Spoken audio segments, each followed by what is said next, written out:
Yeah, I saw this. Yeah. We know that. What's the name of the act that this violates? It's like a 250-year-old law. What is it called? They're probably talking about it down here. Logan Act, that's right.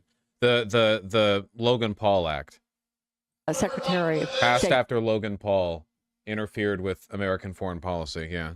We know that Secretary of State Blinken is over there right now working with Netanyahu.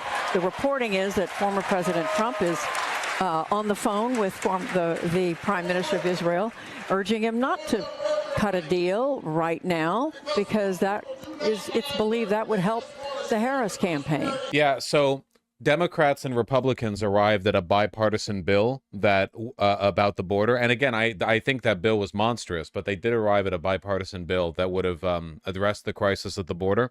And Donald Trump told Republicans not to vote for it because it would have made Biden look good. It would have been like a plus for his campaign.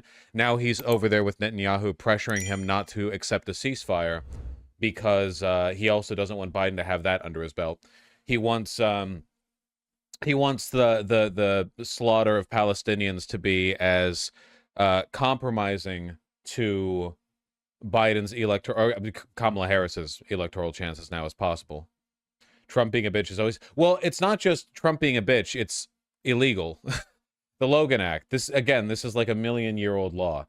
If you're not a U.S. government official, it is unlawful for you to act on behalf of or negotiate for or so on and so forth, in like a diplomatic capacity for the United States, trying to subvert U.S. foreign policy. It's against the law. That's actual treason? No, it's not treason. It's a violation of the Logan Act, but, yeah, unfortunately, it doesn't matter because people violate the Logan Act pretty often, for funsies. So the Logan Paul Act.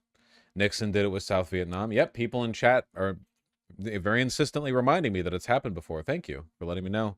Yeah, it's pretty grim, but like that's politics for you. When I say that's politics for you, I'm not trying to sound resigned. What I'm trying to say is like, think of the material forces, right? Historical materialism, who benefits from what? None of this is happening in good faith. Netanyahu doesn't want a ceasefire deal because he wants the war to continue indefinitely. And Donald Trump also wants the war to continue indefinitely. Why the hell wouldn't he? Or at the very least, Donald Trump wants it to be addressed while he's in office so he can take credit for it. You're basically saying boys will be boys. Boys will be boys.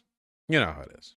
We love to undermine the diplomatic efforts of the U.S. government, This is why it's so frustrating when people stomp around about Kamala not doing enough to look like how much fucking worse it could be. I'm fine with people giving Kamala Harris shit or Joe Biden shit or whatever, but there is that that sect of internet leftists who pretend that they're equally bad.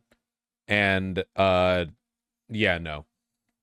There was a period of time after October 7th where I thought in some marginal sense that Joe Biden was so bad that he might actually consequentially have been worse than Donald Trump in his response to the genocide, if for no other reason than because at the very least Trump being the orchestrator from the U.S. side of things would have innately posed liberals against him. It would have put him in a position where the Democratic side of the electorate disagreed with what he was doing, even though they would have agreed with Joe Biden doing the exact same things. But, the discourse has advanced since then. And that was also in the context of Trump being president now, not in the context of, the 2024 term. So, yeah.